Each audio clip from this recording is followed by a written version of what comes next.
사랑하는 성도 여러분, 누군가 여러분에게 사는 목적이 뭐냐고, 왜 사냐고 묻는다면 나는 이것 때문에 산다라고 말할 수 있는 그것이 무엇이겠습니까? 어떤 사람에게 물어보면 어떤 사람은 뭐 그렇게 따지느냐, 그럭저럭 살아간다. 그렇게 하고 어떤 사람은 죽지 못해서 산다. 뭐 그런 사람도 있는 것 같아요. 근데 사실 살아가는 데 있어서 삶의 목적과 목표가 있어야 되겠고, 또 그 삶의 목적도 바른 삶의 목적, 또 바른 방향, 바른 목표를 정하고 살아가야 내 삶이 헛되지 않고 의미가 있고 보람 있는 영광스러운 삶으로, 행복한 삶으로 살아갈 수가 있는 것입니다. 20세기 미국의 작가 아스 밀러가 쓴 어느 세일즈맨의 죽음이라는 희곡이 있습니다. 아마 많은 분들이 또 보았을 것인데, 여기 나오는 주인공 윌로 로만은 생애 목표를 장사를 크게 하는 것, 또 두 번째는 모든 사람이 자신을 좋아하게 만드는 것, 세 번째는 아들 둘이 있는데 비프와 해피가 자기 발자취를 따라오는 것으로 정하고 살아갑니다. 그러나 살아가면서 그의 꿈은 점점 하나하나 다 깨어지게 되는데, 환갑의 나이가 되어서 직장을 잃게 되고, 자식들은 자기의 기대에 미치지 못하고 기대가 실망으로 바뀌게 됩니다. 결국은 내가 자식에게 물려줄 수 있는 건 빚밖에 없는데, 내가 어떻게 하면 자식들에게 돈을 조금 물려줄 수 있나 생각하고 보험금을 타기 위해서, 보험금을 물려주기 위해서 위장된 교통사고로 죽고 맙니다. 그래서 이 희곡은 그의 무덤가에서 아들이, 아버지는 잘못된 꿈을 가졌습니다. 그분은 자신이 누구인가를 끝까지 몰랐습니다. 자기 자신이 누군지를 몰랐다는 거예요. 그리고 다 떠나고 난 그 무덤가에 아내 린다가 말하기를, 당신의 보험금으로 마지막 빚을 다 갚아 드디어 자유로워졌는데 당신은 어디 있습니까? 라고 오열하면서 막을 내리게 됩니다. 말하자면 잘못된 생애 목표, 헛된 꿈들은 결국은 삶을 절망으로 인도한다는 것을 보여주는 그런 희곡이라고 할 수가 있겠습니다. 바라는 것은 여러분들은, 오늘 이 자리에 오신 우리 모든 성도님들께서는 삶의 바른 목적을 정하고 또 그 목적을 이루기 위해서 바른 방향과 목표를 정하고 살아가므로 행복한 삶을 사실 수 있기를 예수님의 이름으로 축복합니다. 그럼 어떻게 사는 것이 삶의 바른 목적이요 목표가 되겠으며 바른 방향이 되겠습니까? 또 어떻게 하면 그런 행복한 삶을 살아갈 수가 있겠습니까? 오늘 읽을 말씀 보면 베드로는 초대교회 성도들에게 예수님께서 육체의 고난을 받으시고 죄를 그치신 그 목적은 믿는 자들이 하나님의 뜻을 따라 살기 위함이다. 그리고 믿지 아니할 때 이방인 때에 행했던 그런 지나간 때가 다 족하다 하면서, 이방인들이 자신들과 같이 극한 방탕하는 삶을 살지 않는다고 그리스도인들을 이상하게 여기고 비방한다 할지라도 모든 사람들이 다 심판하신 하나님 앞에 이실직고할 날이 오게 된다는 것을 알아라 라고 우리 증언합니다. 그리고 만물의 마지막이 가까웠으니 깨어 정신을 차리고 기도하고 서로 사랑하고 대접하고 봉사하면서 하나님의 영광을 위해서 살아가라 라고 그렇게 이야기를 합니다. 자, 여기에서 우리는 한 가지 질문을 해볼 수 있는데, 오늘 하나님께서 베드로를 통해서 만물의 마지막이 가까웠다 그랬습니다. 여러분, 예수님이 부활 승천하시고 몇 년 지났죠? 2000년 이상 지났잖아요, 그죠? 근데 2000년이 지났는데 예수님 오시겠다 그랬는데, 내가 속히 오리라 그랬는데 오셨습니까?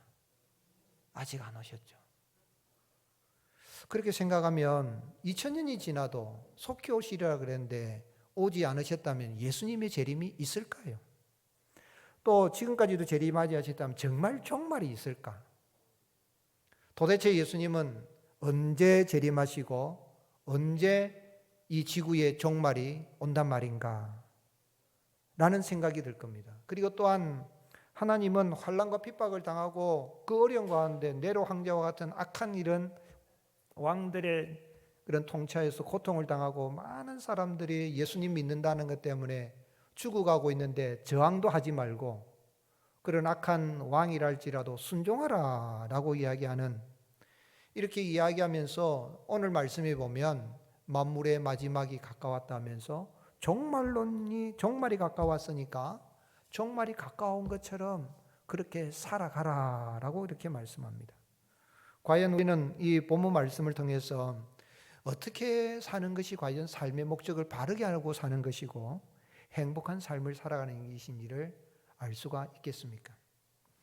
하나님께서 베드로를 통해서 초대교회 성도들에게 만물의 마지막이 가까웠다, 그렇게 가까이 온 것처럼 정신을 차리고 근신하며 살라고 권면한 것은 언제 오겠는가, 예수님 재림이 언제 오는가, 그걸 생각하고 살아라는 게 아니라 예수님의 재림이 언제 오든지 세상의 종말이 언제 일는지 그것은 우리는 알 수 없지만 그거하고 상관없이 사람의 제일 되는 목적은 하나님께 영광 돌리는 것인 것을 알게 하기 위함인 것입니다. 오늘 여러분, 우리가 세상 종말이 언제 오느냐, 그것도 중요한 문제겠지만 그것보다 중요한 것은 지구 종말이 언제 오든지 예수님이 언제 오든지 인생의 사람의 제일 되는 목적은 하나님께 영광을 돌리는 것이다. 그래서 베드로는 1절 말씀에 보면 그리스도께서 이미 육체의 고난을 받으셨으니 너희도 같은 마음으로 갑옷을 삼으라 그러는데, 이미 예수님이 고난을 받으셨어. 역시 육체의 고난을 받은 자는 예수님을 가르치는 것으로 해석할 수 있습니다. 좀 번역을 정확하게 한다고 해야 될까요? 좀 이해하기 쉽게 한다면 육체의 고난을 받은 자가, 주격조사를 는으로 하지 말고 육체의 고난을 받은 자가 죄를 그쳤으니 우린 죄를 없이 할 수 없습니다. 예수님만이 죄를 없이 하실 수가 있고 주님이 믿는 자들의 그 죄를 용서하기 위해서 죄를 그쳤기 때문에 믿는 성도들은 그 예수님처럼 같은 정신으로 갑옷을 가지고 갑옷을 입는 것처럼 무장하는 마음으로 살아가라, 그렇게 이야기한데, 그렇게 죄를 없애 하신 예수님, 믿는 자들의 죄를 용서해 주신 그 목적이 뭐냐면 2절에 그 후로는 다시 사람의 정욕을 따르지 않고 무엇을 따라서 살게 한다 그랬습니까? 하나님의 뜻을 따라 육체의 남은 때를 살게 하렵니다. 예수님 믿기 전에 사람의 정욕을 따라 삽니다. 첫사람 아담과 하와가 금단의 열매를 보았을 때에 보암직도 하고 먹음직도 하고 지혜롭게 할 만큼 탐스럽게 보였던 것처럼 타락한 인간은 계속 이 정욕을 따라서 사는데, 이제 너희들은 죄사함을 받았으니 하나님의 뜻을 따라 살아라. 육체의 정욕 따라 살지 않도록 하기 위해서 너희 죄를 다 사해 주신 것이다, 그렇게 말씀하고 있는 것입니다.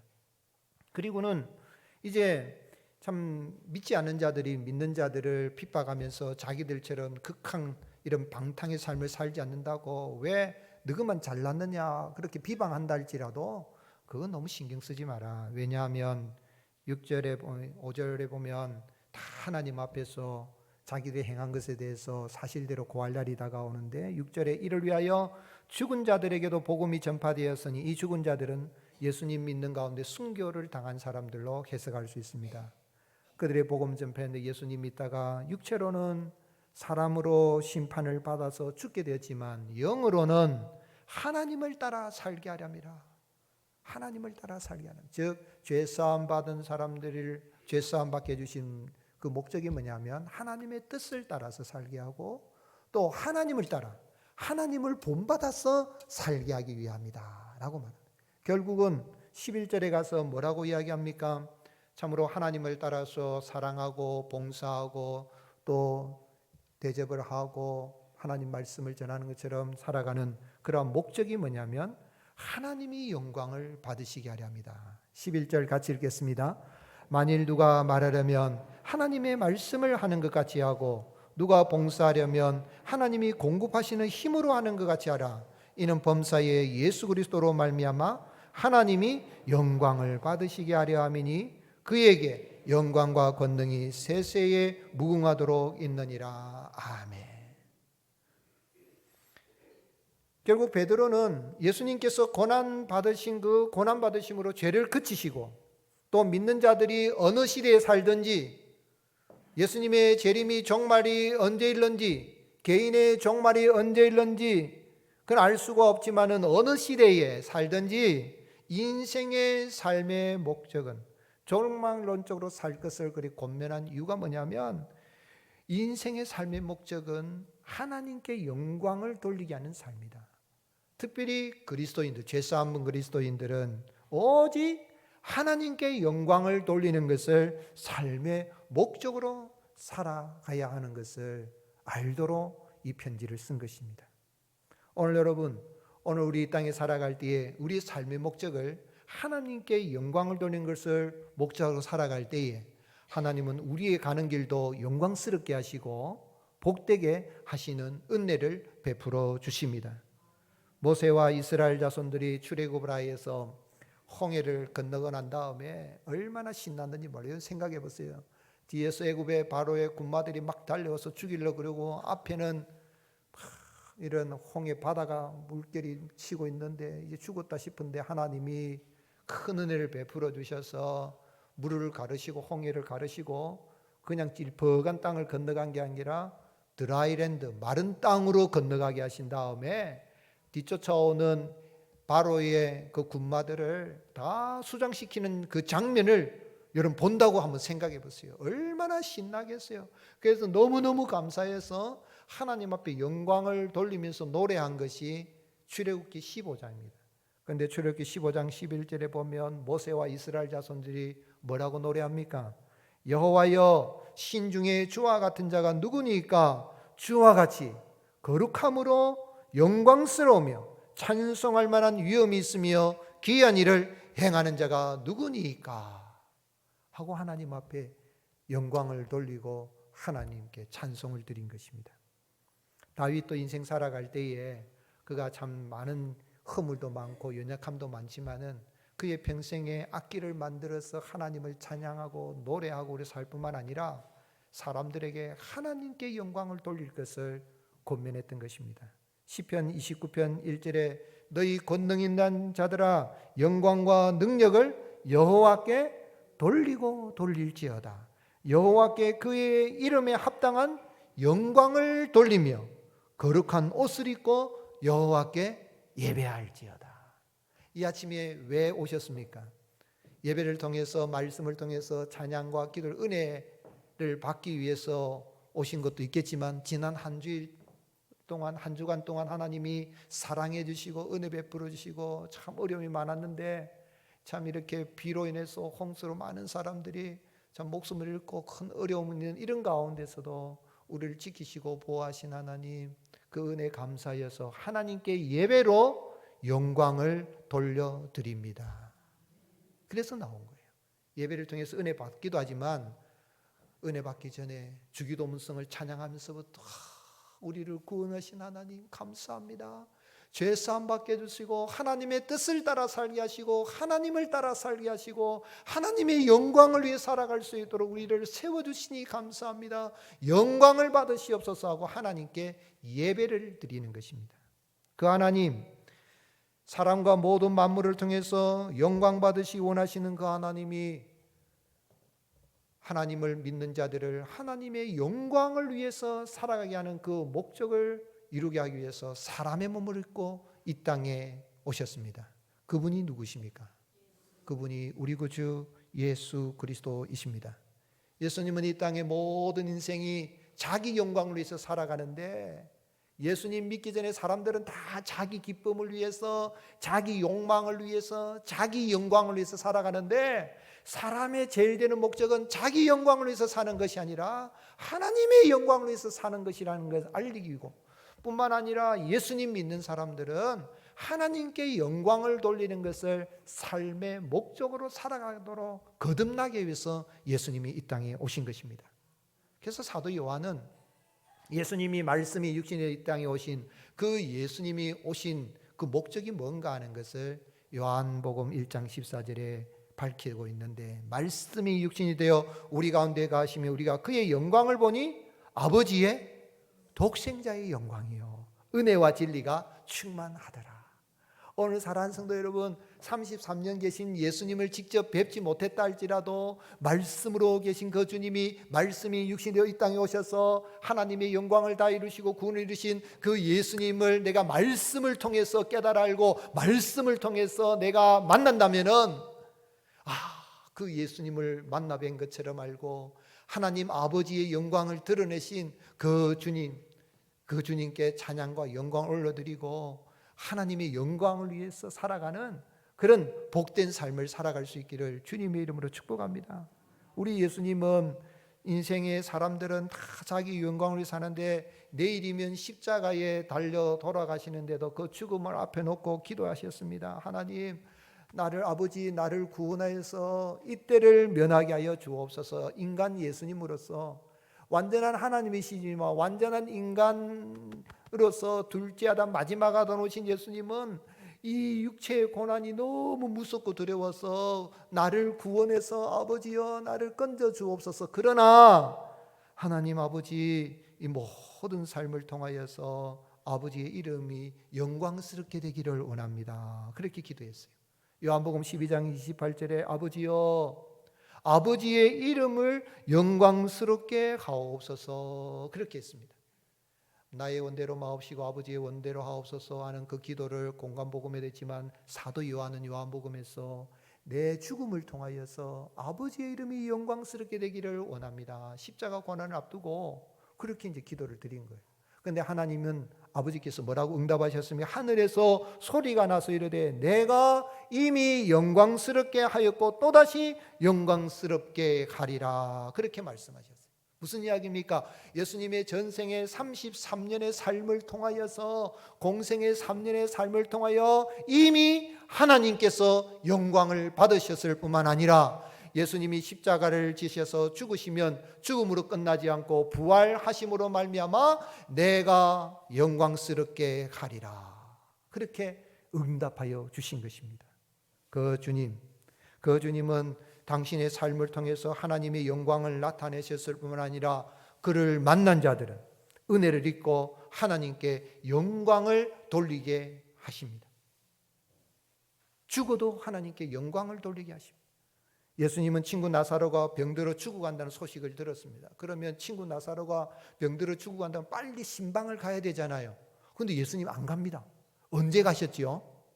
병들어 죽어가지고 장사 다 끝나고 그리고 하루 이틀 사흘 나흘이 되어가지고 무덤 위에 있을 때 그때 찾아갑니다. 그러면 여러분 생각해 보세요. 목사님 우리 지금 누가 돌아가시는데 빨리 와서 좀 기도 좀 해줘요. 안 가. 그럼 장례식 때도 장례 집례도 안 해줘. 무덤 다 끝나가지고 무덤인데 와가지고 그때 와가지고 아이고 뭐 집사님 이러면은 뭐라 그러겠어요? 목사님 왜 이제 왔어요? 아플 때는 안 오고 장례 때도 안 오고 이렇게 원망이 생기지 않겠어요? 그 마르다가 그 이야기를 합니다.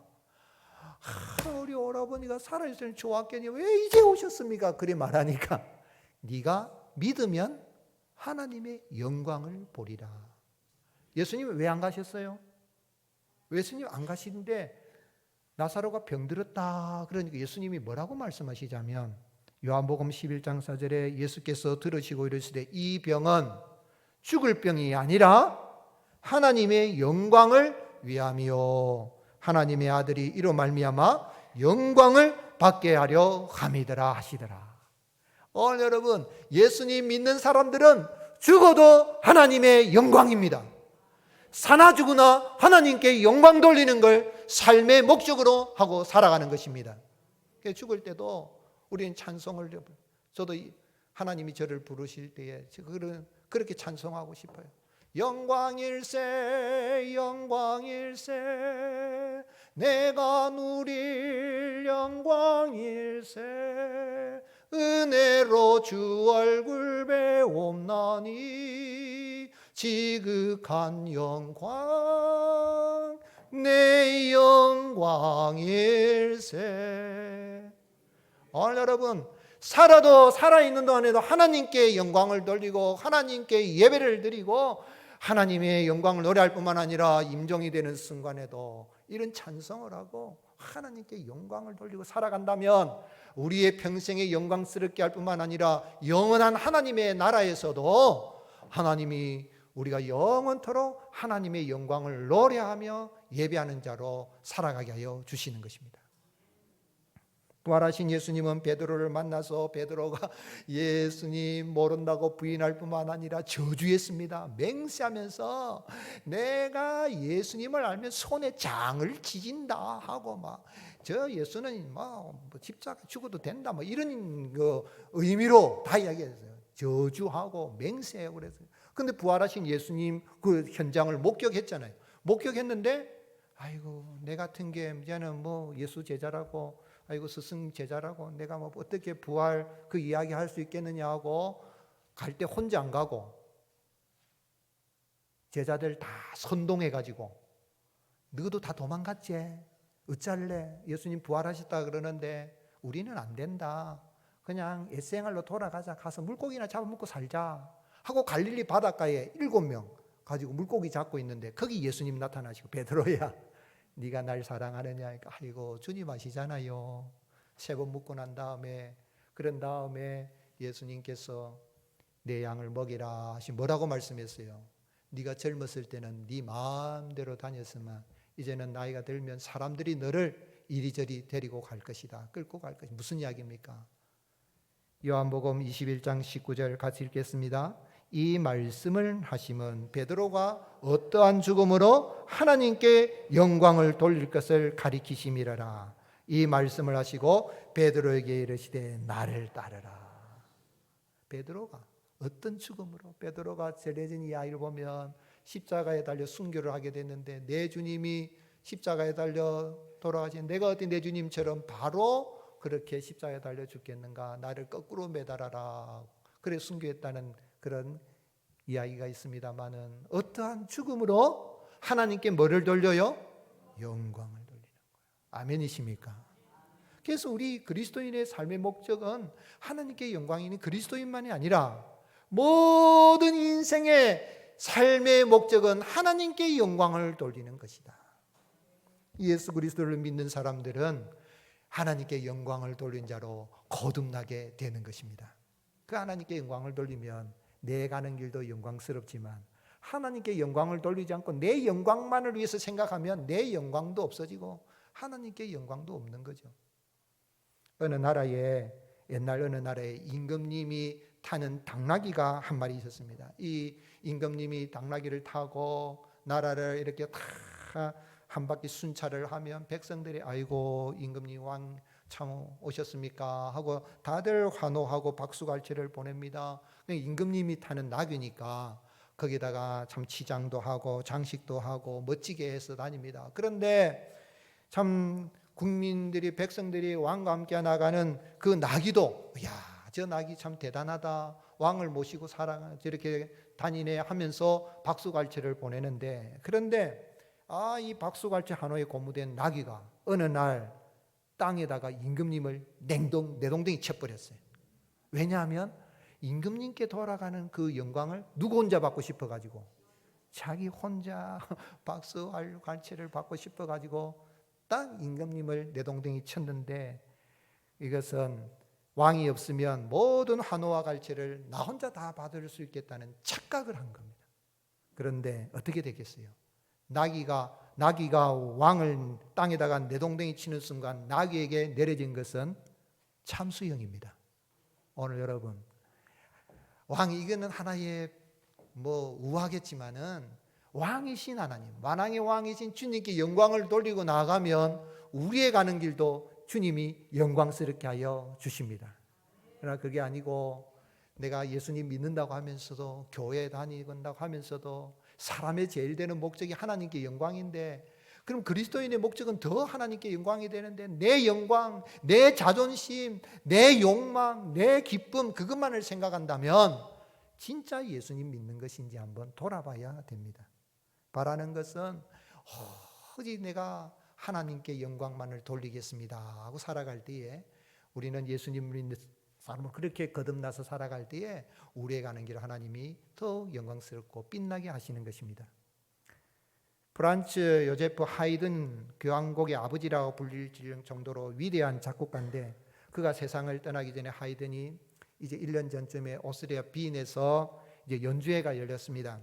그의 걸작 오라토리오 천지창조, 천지창조를 공연하게 되는데 수많은 관중이 몰려가지고 끝난 다음에 이 오케스트라 합창단이 공연을 마치고 나니 관중들이 일어나서 우레 같은 박수로 막 공연했어요. 그런데 휠체어를 타고 앉아있던 이 하이든이 일어나서 뭐라고 했지? 떨리는 손으로 일어나서 내가 아닙니다. 그 음악은 나로부터 나온 것이 아닙니다. 바로 저기 우리의 하나님으로부터 모든 것이 나왔습니다 하고 하나님께 영광을 돌린 거예요. 오늘 여러분, 우리 이 땅에 살아갈 때에 내가 뭐 환난을 당하든 어려움을 당하든 일이 잘 되든 내 종말이 언제 다가올런지, 지구 종말이, 우주 종말이, 예수님 재림이 언제 올런지 그것도 궁금하겠고 하지만은 오늘 베드로를 통하여서 종말론적인 삶을 살아고 만물의 마지막이 가까우니 정신을 차리고 살아라 하는 것은 그렇구나, 내가 어떻게 살든지 오직 하나님께 영광을 위해서 살아가야겠다 하는 걸 알게 하기 위함인 것입니다. 주님의 영광을 드러내는 복된 삶을 살아갈 수 있기를 주님은 축복합니다. 그럼 이렇게 예수님 믿고 구원받고 하나님의 영광을 삶의 목적으로 삼고 살아간다면 우리가 어떻게 살아드려야 되겠습니까? 하나님의 영광을 드러내는 거룩한 삶의 원동력은 기도입니다. 베드로는 베드로전서에서 초대교회 성도들에게 환난과 핍박이 있더라도 거룩하신 하나님을 따라 거룩하게 살 걸 권면하는데, 사장이 이른 만물의 마지막이 가까웠으니 정신을 차리고 깨어 종말론적인 삶을 살아 그랬는데, 종말은 두 가지라 했어요. 하나는 개인의 종말입니다. 내가 언젠가 죽는다는 것이고, 다른 하나는 우주적인 종말인데, 제가 자주 말씀드리지만 오늘 여러분 한번 따라합시다. 개인의 종말이 우주 종말입니다. 그렇죠. 내가 죽으면 언제 눈을 떠요? 언제 변화된 부활체를 입고 주님을 만나요? 예수님이 재림할 때. 지난 간밤에 잠을 잤는데 7시간, 8시간 딱 자고 나면 잠잔 게 어때요? 순간 깜빡 하나 지나간 것 같잖아요. 그것처럼 내가 죽고 나서 부활체를 입고 눈을 뜨면 우리 주님이 짠짜잔 하고 우리를 맞이해 주실 줄로 믿습니다. 근데 성경을 제가 연구하면서요, 연대를 계산해 보니까 지금 시대는 말세 중에 말세입니다. 아담과 하와를 6천 몇 년 전에 하나님이 만드셨습니다. 그리고 4,000년 전에 하나님께서 아브라함을 부르셨습니다. 그리고 2,000년 전에 아브라함의 씨이신 예수님이 오셔서 구원을 다 이루셨습니다. 그리고 2,000년 정도 지났습니다. 그 이야기는 2,000년마다 큰 사건이 일어나고 구원의 역사가 있는데, 적어도 우리가 살아있는 동안에 예수님의 재림을 맞이할지도 모릅니다. 그런데 그리 맞이하면 얼마나 좋겠습니다만은, 그리 못한다 할지라도 내 개인의 종말이 다가오잖아요. 다가왔는데 언제 주님 오시더라도 내가 주님 앞에 거룩하게 살아가야 되는데, 그 거룩한 삶을 살 수 있는 원동력은 기도입니다. 베드로는 이 편지를 쓰는 가운데 베드로전서 4장 3절에 보면 믿기 전에는 사람의 정욕을 따라 살았다 그랬는데, 그 사람의 정욕, 이방인의 때가 어떤 때라 그랬어요? 3절에 너희가 음란과 정욕과 술 취함과 방탕함과 향락과 무부한 우상 숭배를 하여 이방인의 뜻을 따라 행한 것은 지나간 때가 족하다. 예수님 믿기 전에 사람의 정욕대로 사니까 여러분 언론 뉴스 9시 뉴스에 들어볼 때 나오는 거 보세요. 음란하고 정욕에 나와서 죽이고 막 별 희한한 일, 술 취함과 방탕함과 향락을 사랑하기를, 쾌락 살아기를 하나님보다 더 사랑하는, 오늘의 시대가 소돔과 고모라보다도 더했으면 되겠지, 덜하지 않는 이런 악한 시대에 살아가고 있는데, 우상 숭배하고 살아가는데 지나간 때가 족하도다. 이 이야기는 뭐예요? 예수님 믿는다고 하면서도 여전히 음란하고 정욕에 매여서 살고, 술 취하고 몰래 홀짝홀짝 마시고 몰래 뻐끔뻐끔 피우고, 술 취해서 술 마셔서 담배 피워서 지옥 가는 건 알겠지만 예수님 믿으면 거듭난다. 그러나 이제는 좀 정신을 차리고, 옛날에 믿지 않을 때 살았던 우상 숭배하고 점치러 다니고 향락에 따라 살았던 쾌락을 따르는 건 지나간 때 지은 죄도 족하다. 이제는 하나님 앞에서 제발 좀 서로 사랑하고 서로 대접하고 서로 봉사하고 말 한마디를 해도 하나님 말씀하는 것처럼 하고, 봉사할 때도 하나님이 공급하시는 힘으로 해야 되는데, 그 모든 것의 근본은, 원동력은 뭐냐면 기도라는 거예요. 7절 같이 읽겠습니다. 만물의 마지막이 가까웠으니 그러므로 너희는 정신을 차리고 근신하여 기도하라. 믿기 전에 정욕대로 살았던 거 앞에 3절에 이야기하고 8절 이하에 이제 하나님의 뜻을 따라 사는 구체적인 삶을 이야기를 합니다. 베드로는 아마 겟세마네 동산에서 예수님 따라갔을 때에 다른 12명 가운데 9명은 냅두고 베드로, 야고보, 요한 데려갔을 때 얼마나 특별히 뽑혔잖아요. 저는 기도하면서 주님, 그 겟세마네 동산에 가실 때, 변화산에 가실 때 왜 꼭 베드로, 야고보, 요한 데려가셨습니까? 다른 사람들은, 다른 제자들은 시기심이 날 수도 있잖아요. 왜 그러셨습니까? 근데 천국 가면 답을 해주시겠지만 기도하는 건데 제 마음에 주신 답이 있어요. 아, 그랬습니까? 알겠습니다 하는데 그 베드로 데리고 갔으면 아이고 예수님이 내일 이제 돌아가신다, 십자가에 달려 죽으신다는 얼마나 막 정신이 뻗어 기도해야 될까요? 그런데 그 슬픔을 이기지 못해서 어떻게 했는데 잠이 들었어요. 잠들고 있으니 예수님 뭐라고 말씀하십니까?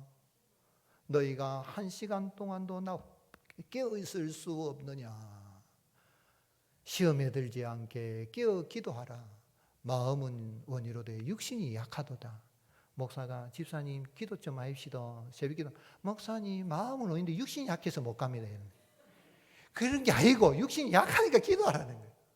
베드로는 아마 근데 자기가 부끄럽지만은 이야기를 하는 거예요. 만물의 마지막이 가까웠으니 정신을 차리고 근신하여 기도하라. 기도해야 그 다음에 무엇보다도 뜨겁게 서로 사랑할지니 사랑은 허다한 죄를 덮느니라. 기도하면 나 같은 죄인도 주님이 그래 사랑하셨군요 하는 걸 깨달으니까 뜨겁게 사랑할 수 있는 힘이 나는 거예요. 세상에서 핍박당하고 예수 믿는다고 비방당하고 조롱당하고 예수가 누구 그러고 하는데, 근데 믿는 사람들끼리 모여서 사랑도 못하고 비방하고 막 따지고 뭐 그러면은 하나님 기뻐하시겠어요? 아니라는 거예요. 사랑은 허다한 죄를 덮느니라. 사랑하는 성도 여러분, 기도하는 가운데 하나님이 나 같은 죄인을 사랑의 은혜를 알고 교회 모일 때마다 뜨겁게 사랑할 수 있기를 주님의 이름으로 축복합니다. 교회는 법정이 아닙니다. 따지고 뭐 따지고 그러한 것이 아닙니다. 사랑은 허다한 죄를 덮는다 그랬으니 허물도 덮어주고 이해해주고, 그런다고 해서 죄 짓는 사람이 성경이 뭐랬노? 내가 잘못했다고 너무 따지지 마라. 죄 짓는 사람 그런 말 하면 안 됩니다. 우리가 서로 덮어주는 거죠.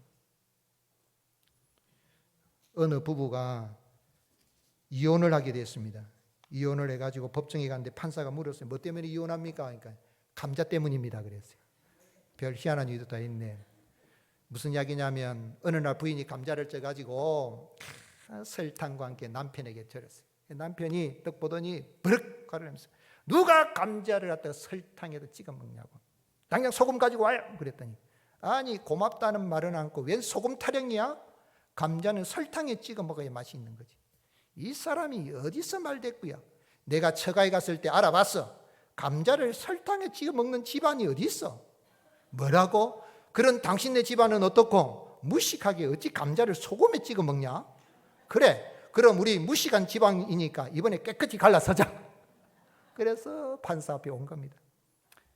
감자 때문에 이혼하게 되는데 남편이 판사에게 물었어요. 판사님은 감자를 소금에 찍어 드시지요? 그러니까 부인도 옆에 있다가 지지 않고, 판사님은 감자를 설탕에 찍어 드시지요? 판사가 뭐라고 말합니까? 아닙니다. 나는 감자를 신김치에 싸서 먹습니다. 여러분, 소금에 찍어 먹든 설탕에 찍어 먹든 신김치에 싸서 먹든 마음대로 드십시오. 그런데 정말 부인을 위해서 기도한다면, 정말 성도들 위해서 기도하면 그 아무것도 아닌 것 가지고 이게 옳리 그게 옳리 그 싸우겠어요? 예배 마치고 난 다음에 점심을 해 먹는데 뭐 국수를 해 먹든지 뭐 미역국을 끓여 먹든지 그저 감사합니다 먹으면 될 줄로 믿습니다. 아이고 오늘 비 오는데 왜 또 국수고 근데 뭐고 이렇게 할 필요 없어요. 저 감사. 기도하면 이해가 되고 아내를 위해 남편을 위해서 기도한다면 이혼할 일이 있겠습니까? 기도를 하면요 하나님 은혜를 받은 그 은혜를 따라서 우리가 대접하고 봉사할 때도 하나님 주신 은혜를 따라서 봉사하는 거예요. 내가 은사를 받고 은혜를 받는 건 기도를 통해서 받습니다. 그래서 9절 10절에 서로 대접하기를 원망 없이 하고 각각 은사를 받은 대로 하나님이 여러 가지 은혜를 맡은 선한 청지기같이 서로 봉사하라 그랬어요.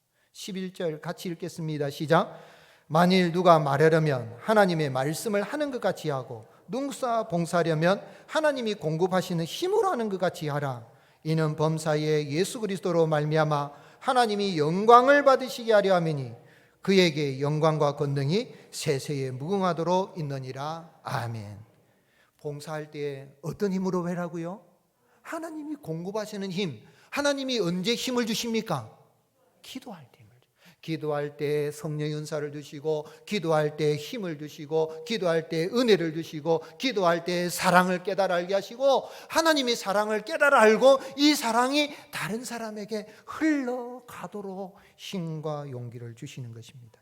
우리 예수님 십자가를 앞두고 그렇게 기도하신 거예요.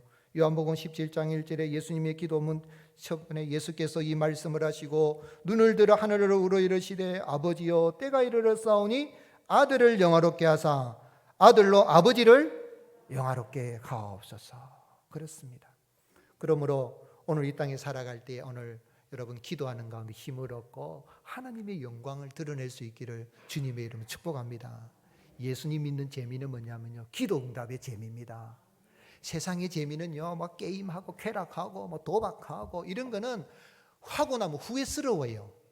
재미가 두 가지가 있는데 이 세상의 재미, 쾌락적인 거는 아이고 내가 괜히 그랬다, 일찍 잠이나 잘걸, 후회스러워요. 그런데 영적인 재미는 아이고 잘했다, 감사합니다 하고 이런 재미가 있습니다. 이런 재미가 넘치기를 바랍니다. 그래서 우리 예수님 뭐라고 말씀하셨어요? 잡히시던 전날 밤에 요한복음 14장 12절 내가 진실로 진실로 너희에게 이르노니 나를 믿는 자는 내가 하는 일을 그도 할 것이요 또한 그보다 큰 일도 하리니 이는 내가 아버지께로 감이라. 같이 읽겠습니다. 너희가 내 이름으로 무엇을 구하든지 내가 행하리니 이는 아버지로 하여금 아들로 말미암아 영광을 받으시게 하려 함이라.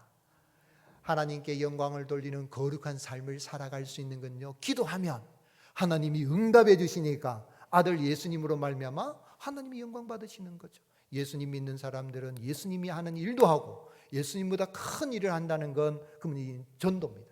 여러분, 왜 귀신을 쫓아내고 병든 자를 고치고 죽은 자도 살리는 기적이 베드로에게 바울에게 나타났습니까? 영혼을 구하기 위해서. 내가 예수님 이름으로 영혼을 위해서 기도하고 나가면 하나님이 큰 은혜를 베풀어 주셔서 하나님이 기뻐하신 일을 감당하게 하시는 것입니다.